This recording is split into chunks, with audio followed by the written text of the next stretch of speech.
It is well known that fluctuations of consciousness and alertness exist in the sleep state. Some periods of dream activity do supersede those of some waking states, but there are also fluctuations in normal waking consciousness, rhythms of intense activity followed by a much less active period of consciousness. Some waking states, of course, come very close to sleep states. These blend one into the other so that the rhythm often goes unnoticed. These graduations of consciousness are accompanied by changes in the physical organism. In the more sluggish periods of waking consciousness, there is a lack of concentration, a cutting off of stimuli to varying degrees, an increase in accidents, and generally a lower body tone.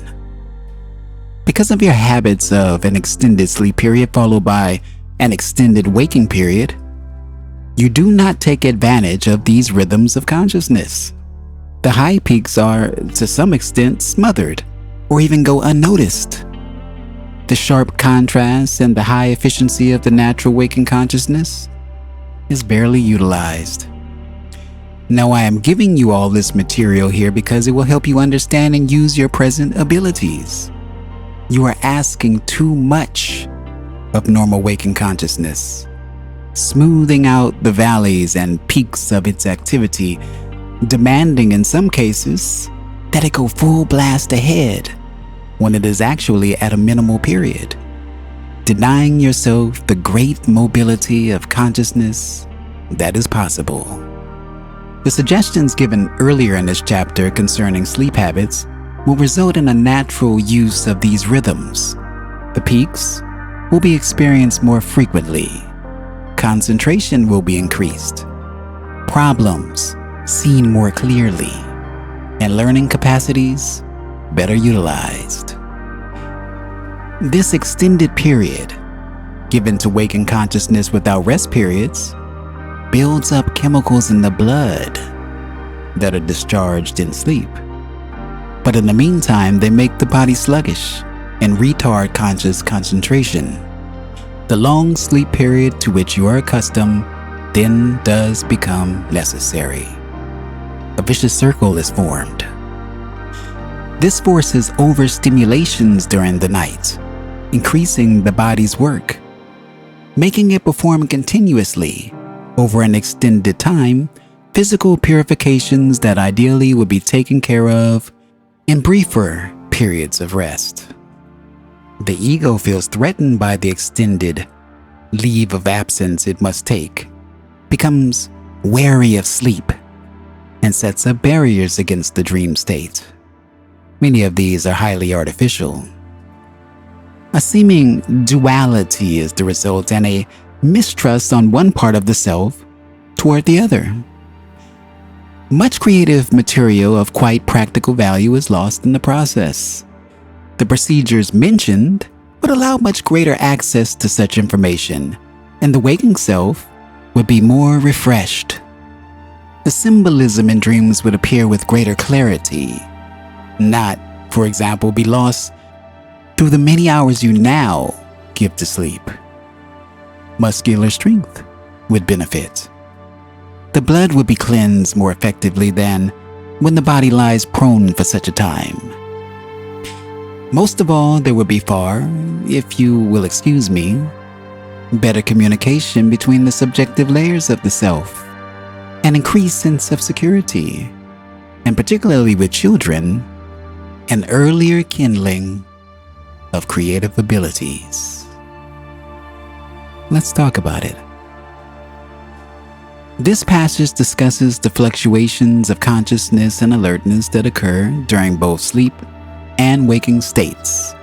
It emphasizes the existence of various levels of consciousness and how they are accompanied by changes in the physical organism. During sleep, there are periods of dream activity that can be more intense than some waking states. Similarly, in normal waking consciousness, there are rhythms of intense activity followed by less active periods. Some waking states can closely resemble sleep states. and they often blend into each other unnoticed. Seth inserts that, due to certain habits such as extended sleep periods followed by extended waking periods, individuals may not take full advantage of the rhythms of consciousness.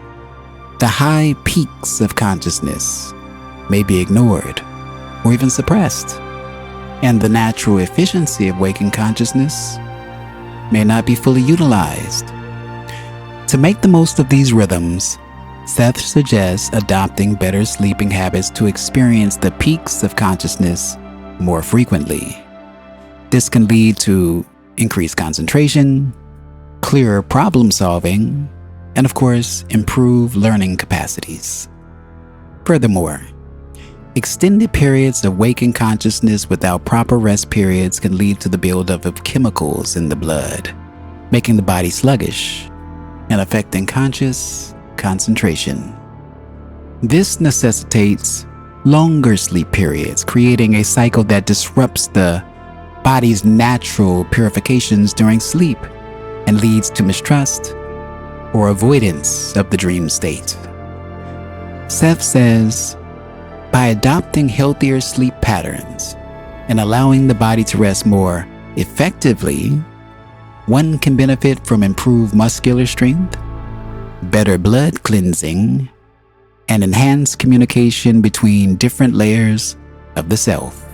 This, in turn, may result in increased creativity, a sense of security, and the early development of creative abilities, especially in children.